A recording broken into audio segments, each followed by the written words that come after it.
Gracias, señora presidenta. El Gobierno trae hoy a esta Cámara el Real Decreto Ley 5/2016 de medidas urgentes para la implantación del calendario de la LOMCE, con el objetivo de convalidarlo y así hacer efectivas desde ya las medidas que en dicho decreto se contemplan. El ministro nos ha explicado en su intervención, presentación del Real Decreto, el contenido, los cambios y modos de aplicación, y efectivamente así es, tal y como lo ha dicho él. También nos lo dijo en su intervención ante la Comisión de Educación hace unas semanas, al día siguiente exactamente a celebrarse la Conferencia Sectorial de Educación, donde el ministro acudió con la buena nueva bajo el brazo, aunque tal y como detallaré más adelante, no lo es para tanto. Hemos debatido mucho en esta Cámara sobre la LOMCE, desde su génesis hasta su aplicación. Más de 4 años llevamos discutiendo esta criticada y, sobre todo, rechazada ley. Porque, no nos olvidemos, a esto hemos llegado por la LOMCE. Hoy estamos aquí debatiendo esto por la LOMCE. A raíz del desencuentro, de la imposición, de la negación del diálogo, a raíz de todo eso que es la LOMCE, hemos llegado hoy aquí a este debate. Sin la LOMCE todo esto no hubiera sido necesario. Todo esto se habría evitado.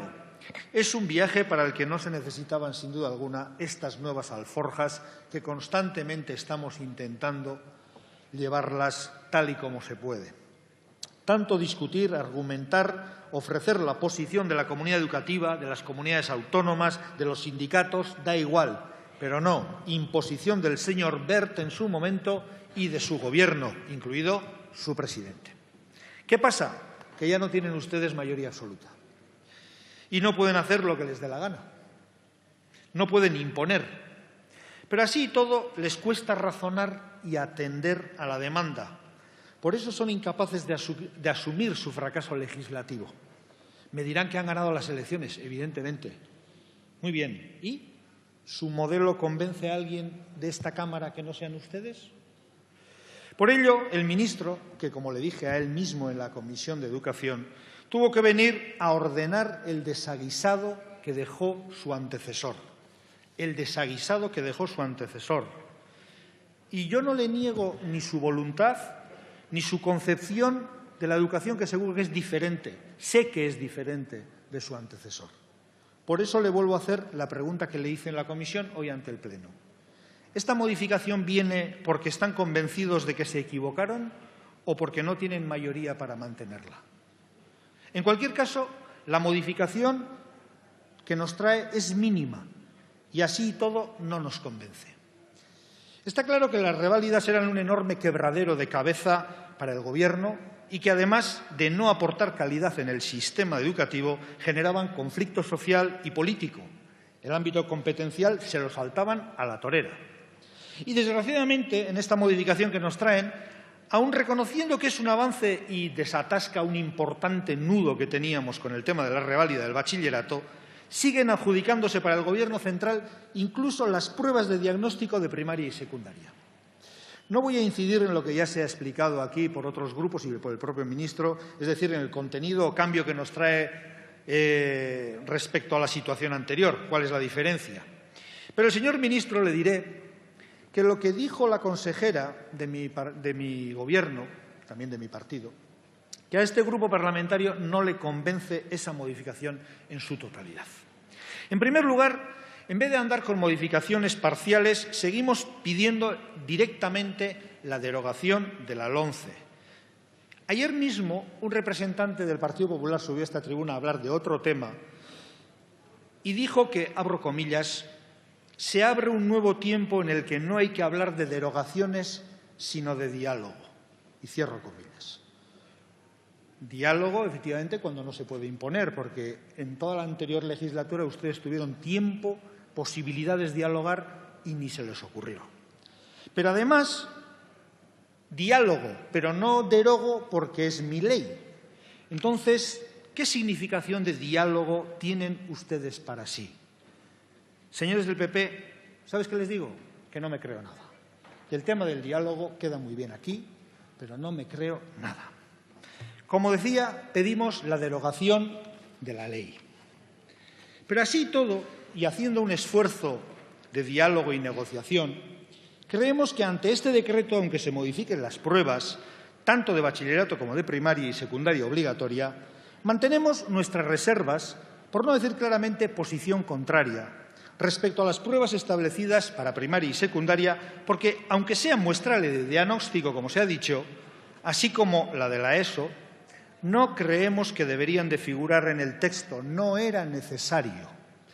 El Gobierno vasco, y este grupo también, así lo hace, solicitó al ministro que en el texto no se recogiesen estas pruebas, porque no tiene sentido que se regulen de manera urgente cuando se ha decidido que solo sean de diagnóstico, sin valor académico vinculante. Pero es que, además, esta regulación, además de eso, deben de hacerla las comunidades autónomas y no el Gobierno central. Porque dentro de nuestras competencias en materia de educación han de ser las comunidades autónomas, y en nuestro caso es Euskadi, las que regulen y decidan estas evaluaciones diagnósticas, por lo que no podemos apoyar esta convalidación. Una vez más, vuelven ustedes a caer en la misma tentación. ¿Se han dado un paso importante? Sin duda alguna.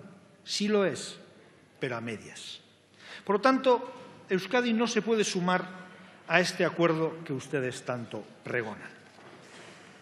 Se observa un deseo de eliminar todos aquellos aspectos de la ley no implantados y que estaban suponiendo un obstáculo grave para llegar a consensos educativos. Pero persiste en seguir manteniendo el rastro de aquellos elementos que, entre otros, más conflicto, debate y rechazo han generado en la comunidad educativa. Es decir, se plantea una propuesta de eliminación en este curso de los efectos más negativos de las denominadas reválidas, pero en lugar de hacer tabula rasa hasta encontrar un consenso constructivo, se insiste en su mantenimiento descafeinado y sin que pueda percibirse con claridad cuál es el objetivo que se pretende conseguir, salvo el de no desdecirse completamente, y que es a lo que iba, de lo sostenido durante tantos años, con tanto énfasis, con tanto razonamiento que no entendía nadie y con tan poco diálogo. ¿Qué sentido tiene seguir regulando, señor ministro, unas evaluaciones que de final de etapa, sobre todo en sexto de educación primaria y en cuarto de la ESO, que ya no tienen un carácter de medición global del sistema educativo a nivel estatal, al desaparecer todos los elementos comunes a su implantación planteados en el Real Decreto de Evaluaciones Externas y en la fallida orden? Por tanto, yo creo que habría que buscar cuál era la necesidad de incluir esos elementos en este Real Decreto, cuando lo que se pedía era lo que se pedía y lo que de modificar había que modificar era el tema de la famosa regulación de la prueba de bachillerato. Por lo tanto, señor ministro, mi grupo no va a apoyar por las razones expresadas y que además van en consonancia con lo establecido también en la conferencia sectorial por parte del Gobierno vasco y de su consejera, y tanto por nuestro grupo en la Comisión de Educación. Nosotros agradecemos que su talante sea diferente, por supuesto que sí, y su intencionalidad de que esto se llegue a un acuerdo. Pero vuelvo a reiterar, es como mínimo, diría que cínico, apelar al diálogo, al acuerdo, etcétera, cuando ustedes no han hecho ni caso en la anterior legislatura a todo lo que se les pedía de antes. Por lo tanto, la pregunta sigue siendo la misma. ¿Por qué? ¿Porque no tienen mayoría absoluta o porque están convencidos de ello? Benjamin Britten, que era un músico, pero también filosofaba bastante, decía que aprender es como remar contracorriente. Cuando se deja de hacerlo, se retrocede. Por lo tanto, creo que es hora de que ustedes también aprendan cuál es la composición de esta Cámara y qué es lo que pide la comunidad. Muchas gracias. Muchas gracias, señora Aguirrechea Urresti. En nombre